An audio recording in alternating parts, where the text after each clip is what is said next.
सभी, this is Ayushi Chaure and welcome to next topper humanities, जहां हम बनाते हैं देश का भविष्य। और मैं आपके लिए लेकर आ चुकी हूँ क्लास 11th की सभी इंपॉर्टेंट डेट्स, यानी कि वो वीडियो जिसका आप सभी को बहुत बेसब्री से इंतजार था, जिससे आप अपनी क्लास 11th की सारी डेट्स को बहुत अच्छी तरीके से रिवाइज कर सकते हैं। तो चलिए जी, शुरुआत करते हैं हमारे पहले चैप्टर यानी कि the writing and city life से। और इस बार डेट्स को याद करने के लिए आपके लिए बहुत एक अच्छा तरीका, यानी कि बिल्कुल पिक्चर्स के बेसिस पर आपको सारी की सारी डेट्स जो है वो मैं आज याद करवाने वाली हूँ आपको। चलिए जी, तो सबसे पहले अगर हम बात करें तो 7000 से लेकर 6000 बीसी का जो समय है, वहां पर मेसोपोटामिया की रीजन में एग्रीकल्चर का बिगिनिंग जो है वो देखा जा रहा है। उसके बाद अगर हम आगे बात करें तो यहां से फिर जैसे एग्रीकल्चर जो है वो सबसिस्टेंस से सरप्लस की तरफ जाता है, तो कई सारे टाउन्स का इमर्जेंस देखा जाता है। जैसे कि 3000 बीसी में यहाँ पर उरूक शहर जो है वो यहाँ पर बनता है। और उरूक के बन जाने के बाद जैसे ही ट्रेड का इमर्जेंस देखा जाता है तो राइटिंग का डेवलपमेंट होगा। तो 3200 बीसी में सबसे पहले राइटिंग का इमर्जेंस देखा जाएगा। और 2600 बीसी की अगर हम बात करें तो यहाँ पर क्यूनिफॉर्म स्क्रिप्ट यानी कि वेज शेप लेटर्स का यूज करते हुए मेसोपोटामियंस जो हैं वो अपने मैसेजेस को लिख रहे हैं। उसके बाद अगर हम आगे बात करें तो 2370 बीसी में सार्जन द किंग ऑफ अक्कड़ जो है उनका रूल देखा गया। उसके बाद 1100 बीसी में Assyrian the king of eastern kingdom वो एस्टैब्लिश। असीरियंस यहाँ पर आ चुके थे जिन्होंने असीरियन किंगडम यहाँ पर एस्टैब्लिश किया हुआ था। उसके बाद अगर बात करें तो भाई 1000 बीसी के आसपास आयरन का यूज देखा जाएगा। अब आयरन के आ जाने से वेपन्स का बनना, टूल्स का बनना और काफी स्ट्रॉन्ग बनना, काफी उसका इमर्जेंस जो है वो आप देख सकते हैं। उसके बाद अगर हम आगे बात करें तो 668 से लेकर 627 बीसी तक द रूल ऑफ असुरबेनीपाल देखा। और असुरबेनीपाल ने किस तरीके से निन्नेवा में एक लाइब्रेरी बनाई और किस तरीके से जो क्यूनिफॉर्म स्क्रिप्ट की टैबलेट्स थी उनको उन्होंने स्टोर किया, उसका एग्जांपल जो है वो हमने देखा हुआ था। लास्ट में अगर बात करी जाए तो 331 बीसी में अलेक्जेंडर में बेबीलोन के ऊपर एक्सपेंशन किया और ये जो पूरा एरिया था अब वो अलेक्जेंडर के किंगडम में आ चुका है। ठीक है जी, चलिए अब यहां से बात करते हैं हमारा अगला चैप्टर यानी कि chapter number 2 an empire across 3 continents. तो इस चैप्टर की अगर हम बात करें तो यहाँ पर भी कई सारे मेजर इंपॉर्टेंट किंगडम्स और किंग के बारे में आप याद रखना है। तो सबसे पहले बात करी जाएगी अगस्टस की, जिनका नाम ऑक्टेवियन भी है। तो ऑक्टेवियन का रूल था 27 बीसी से लेकर 14 सी तक। अब यहाँ पर Augustus who was the first Roman emperor और 27 बीसी में इन्होंने द फर्स्ट प्रिंसिपेट जो है वो फाउंड किया हुआ था। तो सीनेट के रूल को खत्म करते हुए, रोमन एम्पायर को रिपब्लिक रूल खत्म करते हुए अब जो है वो रोमन क्या बन चुके हैं, अब वो एक एम्पायर बन चुका है। ठीक है जी, उसके बाद 284 से लेकर 305 तक का जो सी का समय है वहां पर टेट्रियार्की देखा जाता है। मल्टीपल रूलर्स जो हैं वो एक साथ रूल कर रहे हैं। और उस समय के जो फेमस रूलर है जिनका नाम है डायोक्लिशियन। अब डायोक्लिशियन के समय के कई सारे रिफॉर्म्स हमने देखे हुए हैं जो कि आपको याद रखने हैं। और उसी ही समय के अगर हम आगे की बात करें तो 310 में कॉन्स्टेंटाइन जो है वो सिल्वर माइन के एग्जॉस्ट हो जाने के कारण न्यू गोल्ड कॉइन यानी कि सॉलिडस जो है उसे यहाँ पर इंट्रोड्यूस करेंगे। उसके बाद अगर बात आगे करें तो 312 से 37 तक कॉन्स्टेंटाइन का रूल होता है, जो कि 324 में कॉन्स्टेंटिनोपल को एक नई राजधानी बना रहे हैं which is the eastern capital. उसके बाद 408 से 50 तक थियोडेशियस सेकंड जो है वो यहाँ पर रूल कर रहे हैं। 410 में sack of Rome by Visigoth, यानी कि यहाँ से वेस्टर्न जो एरियाज हैं वहां से कई सारे जो ट्राइब्स हैं वो यहाँ पर रोमन एम्पायर के ऊपर अटैक करना शुरू कर चुके हैं। उसके बाद अगर आगे बात करें तो 490 से लेकर 518 तक एंटेशियस का रूल होता है। 493 में ऑस्ट्रोगोथ्स यहाँ पर अटैक करते हैं। 610 से लेकर 14 तक हेराक्लेशियस यहाँ पर रूल करते हैं। और 570 में बर्थ ऑफ मोहम्मद होगा। और यहाँ से धीरे धीरे जो अरेबियन मुस्लिम रूलर्स हैं वो यहाँ पर आपको इमर्ज होते हुए नजर आएंगे। तो 633 से लेकर 47 तक अरब कॉन्क्वेस्ट जो है वो यहाँ पर रोमन एम्पायर के ऊपर देखा जाएगा। इस पूरी टेरिटरी को वो कैप्चर करते हैं और कैप्चर करने के बाद ये पूरा एरिया जो है वो अरब एक्सपांशन या अरब एम्पायर का पार्ट बन चुका है। ठीक है जी, अब इसके बाद हम बात करते हैं हमारे थर्ड चैप्टर यानी कि नोमैडिक एम्पायर में। अब नोमैडिक एम्पायर में सबसे पहले हमें जो गंगेज खान है उनसे जुड़े हुए हर एक इंपॉर्टेंट इवेंट्स के बारे में याद रखना है। तो सबसे पहले अगर बात करी जाए तो 1161 में बर्थ होता है तेमुजिन का, which is the earlier name of Ganges Khan. उसके बाद यहाँ पर कई सारे मतलब उनकी जो लाइफ है उसको हमने 3 पीरियड्स में डिवाइड किया हुआ है। तो सबसे पहले 1160 से 70 में उनका जो समय था वो एक तरीके से आप बोल लीजिए अर्ली लाइफ थी। तो स्ट्रगल में चला गया, उनकी फादर की डेथ, उनके मदर के साथ उनका स्ट्रगल। उसके बाद जो है 1180 से 90 का ये जो पूरा डेकेड है, यहाँ पर उन्होंने अलायंस फॉर्म करने शुरू, नए नए लोगों से दोस्तियां करनी शुरू करी। और उसके बाद 1206 में जब वो अपने आप को गंगेज खान डिक्लेयर कर रहे हैं, यानी कि उसके बाद 1203 से लेकर 27 का ये जो पूरा समय है, जब तक उनकी डेथ नहीं हो जाती, तब तक गंगेज खान जो है वो अपना एक्सपांशन और ट्रायम्फ जो है वो यहाँ पर हमें बता रहे हैं। ठीक है जी।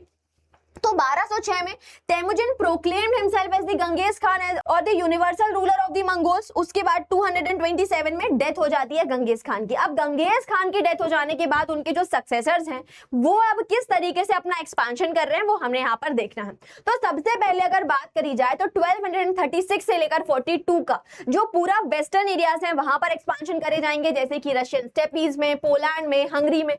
उसके बाद अब धीरे धीरे जो अटेंशन है वो यहाँ पर मंगोके खान के थ्रू चाइना की तरफ दिया जाएगा। ठीक है। So the reign of Mongke Khan who declared a divine mandate, जो कि 1251 से 1260 के बीच में देखा जा रहा है।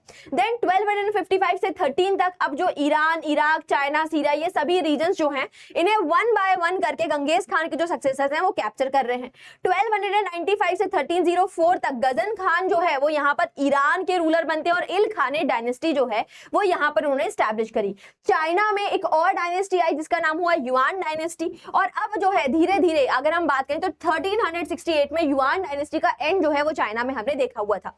उसके बाद अगर बात करी जाए तो 1378 से 1405 के बीच में तैमूर जो है अब वो गंगेज खान को अपना रिलेटिव बताते हुए, सन इन लॉ बताते हुए, यहाँ पर गंगेज खान की लिनेज का यूज करते हुए अपने आप को वर्ल्ड एम्परर जो है या वर्ल्ड कॉन्करर जो है उसको अपने आप को डिक्लेयर करेंगे।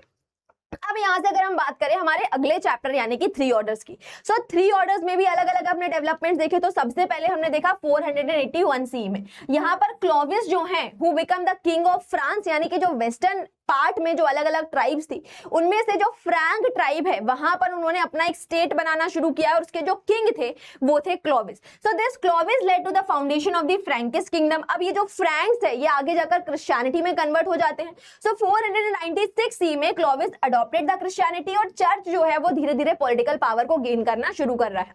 800 सी आते आते चार्ले मैग्नी जो है ही crowned himself as the emperor. यहाँ पे पोप लियो जो है उन्हें क्राउन करते हैं और यहाँ से अब जो एक होली रोमन एम्पायर है उसका बर्थ जो है वो यहाँ से हम देख रहे हैं, यानी कि स्टेट और चर्च के बीच में एक कॉम्प्लीमेंट्री रिलेशन जो है उसका एस्टैब्लिशमेंट यहाँ से देखा जा रहा है। देन 1066 में नॉर्मन कॉन्क्वेस्ट होता है इंग्लैंड के ऊपर, जो कि फ्रांस अटैक कर रहे हैं, फ्रांस अटैक कर रहा है इंग्लैंड के ऊपर, एंग्लो सैक्सन ट्राइब को हराया जाता है और William become the Kings of England, जहां पर इंग्लैंड में भी अब फ्यूडलिज्म पहुंच चुका है। 1347 से 50 के बीच में ब्लैक डेथ का समय देखा जा रहा है, जहां पर एक प्लेग की वजह से यूरोप में मिलियंस में लोगों की डेथ हो रही है।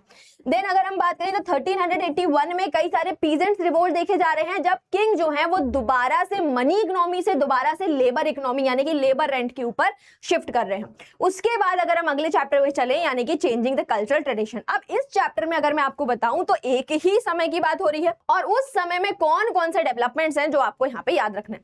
तो सबसे पहले अगर बात करी जाए तो 1300 में ह्यूमनिज्म जो है वो यहाँ पर पैडुआ यूनिवर्सिटी यानी कि इटली में पढ़ाया जा रहा है।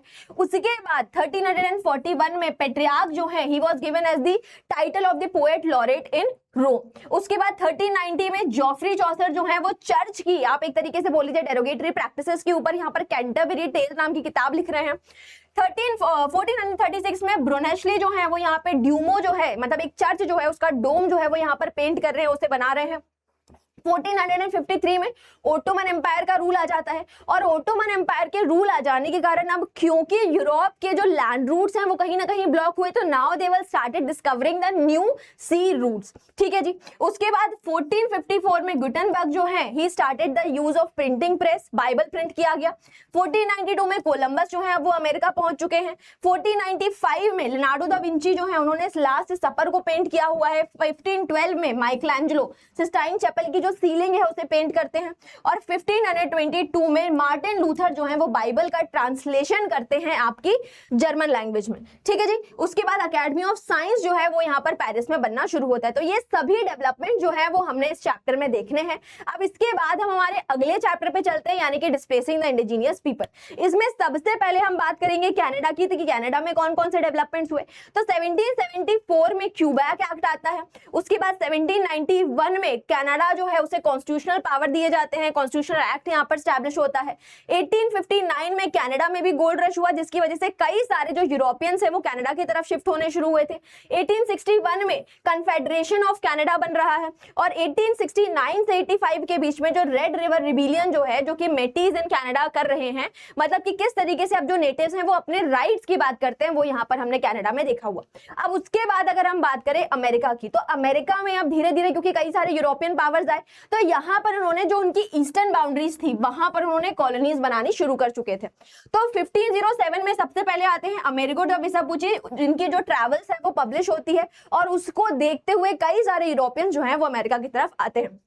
1607 में British founded the colony of Virginia, अपनी क्वीन के नाम पर यहाँ पर एक कॉलोनी फाउंड करी जाती है जिसका नाम होता है वर्जीनिया, और आगे जाकर यही सभी 13 कॉलोनीज जो हैं वो ब्रिटेन से अपने इंडिपेंडेंस को ग्रांट करवाती हैं, और 1781 में Britain recognise the USA as an independent country, और अब जो यूएसए है वो एक इंडिपेंडेंट कंट्री बनके हमारे सामने नजर आएगा। उसके बाद अगर बात करी जाए तो 1849 में अमेरिकन गोल्ड रश देखा गया, जिसकी वजह से मासिव इंडस्ट्रियलाइजेशन अमेरिका में होगा, डेवलपमेंट होगा, और आगे जाकर अमेरिका के जो नॉर्दर्न स्टेट्स हैं और साउदर्न स्टेट्स हैं वो दोनों स्लेवरी को लेकर यहाँ पर 1861 से 65 के बीच में अमेरिकन सिविल वॉर जो है वो यहाँ पर देखा जा रहा है। ठीक है जी, चलिए